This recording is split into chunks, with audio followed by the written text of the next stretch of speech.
Ada seorang sahabat Nabi Muhammad SAW bernama Abu Dujanah. Abu Dujanah itu adalah seorang sahabat Nabi yang subhanallah fakir. Beliau tuh rajin, kalau sudah sholat bersama Nabi rajin sampai tuntas baru pulang.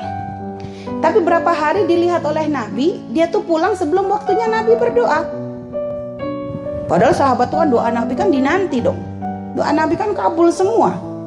Ini sahabat ini selalu pulang sebelumnya. Nabi belum beres dia pulang, waktu itu subuh. Sehingga akhirnya Nabi pun penasaran, karena Nabi tuh perhatian ibu.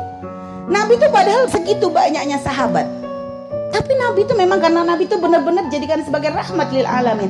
Nabi tuh teliti dengan kondisi sahabatnya, dengan apa yang dirasa sahabatnya. Nabi tuh perhatian. Sehingga akhirnya waktu ketemu di hari berikutnya ditanya sama Nabi, ya Abu Dujanah, kenapa kamu aku lihat berapa hari ini pulangnya kok buru-buru? Kamu gak ada hajat tak dengan Allah? Kamu gak ada hajat tak? Akhirnya dia nangis. Ya Rasulullah, hajatku banyak. Ya terus kenapa kamu buru-buru pulang? Kenapa gak tenang dulu? Mungkin nunggu sampai isyraq, sekalian duha. Pengennya mbak begitu katanya. Tapi ya Rasulullah, aku ada sebab. Apa sebabnya katanya? Ya Rasulullah, kami tuh keluarga fakir. Kami tuh sering kali gak makan.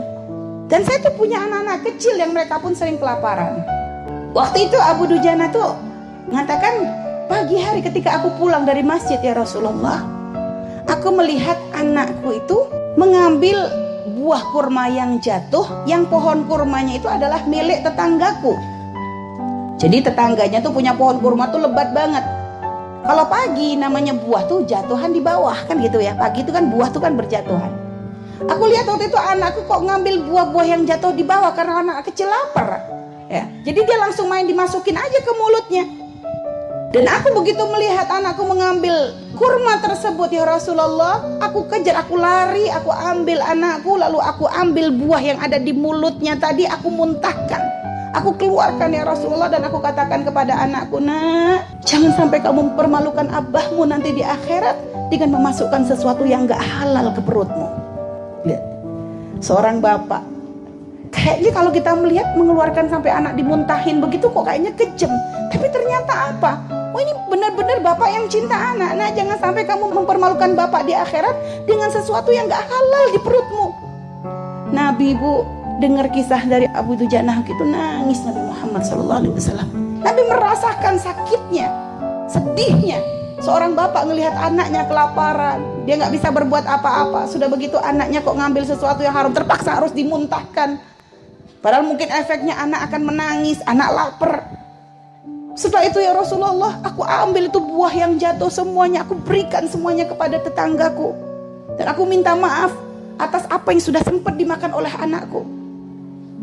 Sehingga akhirnya aku tidak ingin kisah itu terulang ya Rasulullah. Makanya setiap pagi aku pulang dulu, kenapa? Aku gak pengen anakku keburu bangun. Jadi sebelum dia bangun setiap pagi tuh aku pilihin tuh buah-buahnya tetanggaku, aku berikan kepada tetanggaku supaya nanti gak dilihat oleh anakku. Karena ibarat kalau sudah melihat tapi gak bisa makan tuh lebih ngenes. Karuan gak ngelihat kan begitu bu. Karuan gak ngelihat. Jadi ngelihat tapi gak bisa dapat tuh ngenes. Makanya begitu bela-belain pulang dulu, menjaga anak jangan sampai memasukkan sesuatu yang haram. Ya Allah, itu para sahabat Nabi kita, Nabi Muhammad SAW. Sekarang berapa banyak orang tua yang katanya cinta dengan anak. Anak diberikan kemewahan, kasih HP, kasih motor, kasih makanan, tiap hari online makanan, GoFood, Gojek, semuanya dilakoni. Tapi kadang gak dilihat ini halal atau haram, halal haram terus. Yang penting anakku sehat, yang penting anakku senang, yang penting anakku bahagia. Berapa banyak orang tua kayak begitu. Tapi sahabat Nabi kita belajar dari situ. Akhirnya Nabi subhanallah, di kisah itu akhirnya Nabi coba nawar kepada tetangganya Abu Dujanah. Didatangi tetangganya Abu Dujanah yang ternyata adalah seorang munafik. Pak, aku beli pohon kurmamu ini, kata Nabi, dan aku bayar dengan 10 pohon kurma di surga. Dibalas dengan 10 pohon kurma di surga. Tapi di dasar kalau orang memang gak dapat hidayah, jawabnya apa? Ya Muhammad, katanya, aku mah kalau transaksi gak pernah begitu. Aku transaksi ya harus jelas dong. Wong ini barang di dunia, ngapain harus dibahas di akhirat? Ya kalau kurma di dunia ya balasnya di dunia dong. Ya kan orang gak dapat kebaikan loh ya. Dan ternyata suara Nabi itu didengar oleh Sayyidina Abu Bakar. Akhirnya Sayyidina Abu Bakar langsung mengatakan, aku bayar katanya dengan 10 pohon kurma. Aku punya 10 pohon kurma yang sangat bagus, buahnya sangat lebat di tanah begini-begini gitu. Pokoknya disebut tanahnya untuk mengganti 1 pohon kurma tersebut. Dibeli. Rasulullah senang dengar Sayyidina Abu Bakar ngomong begitu. Hanya kata orang munafik, oke, deal, nggak ada masalah. Setuju, karena balasannya di dunia. Sehingga akhirnya subhanallah, orang munafik itu pulang ke rumahnya. Wah, hari ini aku benar-benar beruntung. Kenapa? Aku membuat kesepakatan yang sangat menguntungkan.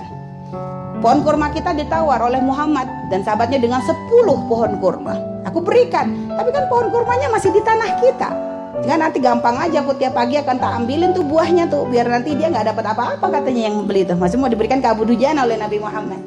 Keesokan hari Abu Dujana bangun tuh kaget. Pohon kurma yang punya tetangganya itu ternyata sudah pindah ke halaman rumahnya. Jadi dipindah ya. Jadi itu termasuk mujizatnya Rasulullah SAW.